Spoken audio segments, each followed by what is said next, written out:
Welcome to the Slop Farm. Enjoy the video. You open the page and immediately bring up Inspect Element. Do that now with Control-Shift-I or CMD-Option-I.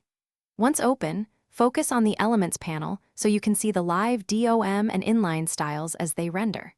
Make sure to toggle the device toolbar for responsive checks and enable-disable cache when testing scripts that change frequently. You're starting the process with direct observation. This gives immediate clues about missing classes, wrong attributes, or inline overrides that you'll act on next. You'll now zero in. Use the search box to find selectors, ID, or visible text so you don't waste time clicking.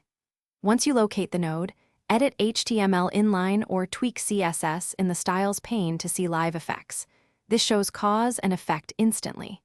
Inspect event listeners to see what JavaScript is bound to the element, and monitor the Network tab for failing resources that alter DOM state. By trialing edits, here you validate fixes before making code changes in your project.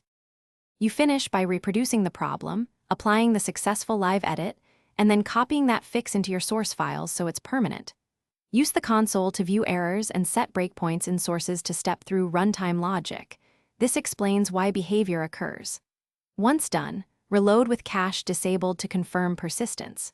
If your edits didn't take, make sure to clear local overrides, disable browser extensions that inject styles or scripts, and retry. This single troubleshooting tip resolves most false negatives. Thanks for watching. Consider subscribing if we helped you today.